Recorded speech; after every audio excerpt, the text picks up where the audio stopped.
वर्ग 3 के मेरे सभी युवा शिक्षक साथियों, आप सभी लोगों को दिल से नमस्कार। दोस्तों, आज का यह वीडियो काफ़ी महत्वपूर्ण है क्योंकि दोस्तों यह वीडियो उन लोगों के लिए है जो कि इस भर्ती परीक्षा में पिछड़े हुए हैं, जैसे कि दोस्तों ईडब्ल्यूएस और अतिथि विकल्प वाले अभ्यर्थी। अब दोस्तों देखिए, ईडब्ल्यूएस के कई सारे कैंडिडेट ऐसे हैं जिन लोगों का अभी ईडब्ल्यूएस का सर्टिफिकेट बाद में बना था और दोस्तों वे वर्ग 3 की काउंसलिंग के समय ईडब्ल्यूएस का सर्टिफिकेट अपलोड नहीं कर पाए, तो ऐसे में उन्हें ईडब्ल्यूएस का लाभ नहीं मिल पाया।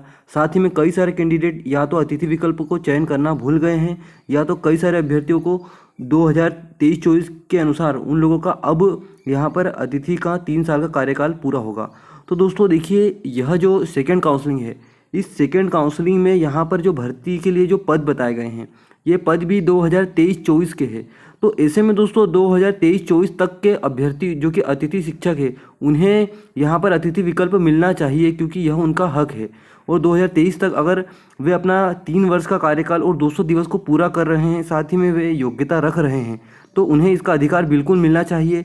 साथ ही में दोस्तों ईडब्ल्यूएस का विकल्प भी पुनः खुलना चाहिए क्योंकि दोस्तों ईडब्ल्यूएस का जो विकल्प है वे खुल जाएगा तो कई सारे अभ्यर्थी यहाँ पर जनरल की सीटें नहीं ले पाएंगे और ईडब्ल्यूएस में चयन लेंगे, तो ऐसे में जनरल का कट ऑफ और भी कम जाएगा और अभ्यर्थियों को यहाँ पर लाभ मिल सकता है। इसके अलावा दोस्तों देखिए, सेकेंड काउंसलिंग में ओबीसी को 27% आरक्षण मिलेगा या नहीं मिलेगा। तो दोस्तों देखिए, सेकेंड काउंसलिंग 7,500 पदों पर होगी और यह बिल्कुल पूरे फ्रेश पदों पर होगी।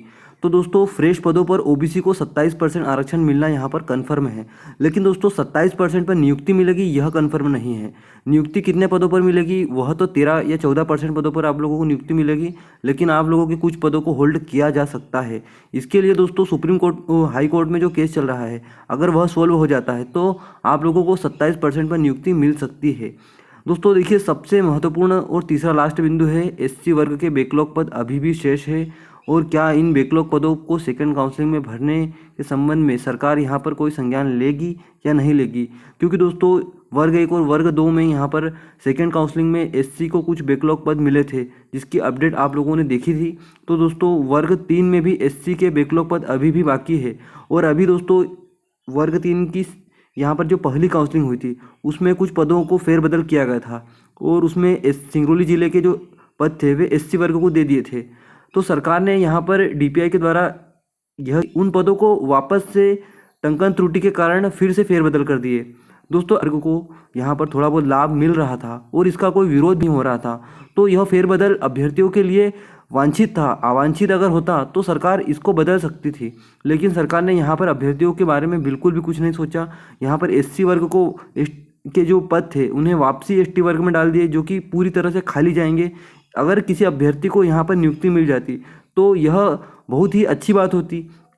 तो दोस्तों वर्ग 3 में यहाँ पर सरकार चाहती है कि ज़्यादा से ज़्यादा पद खाली चले जाए।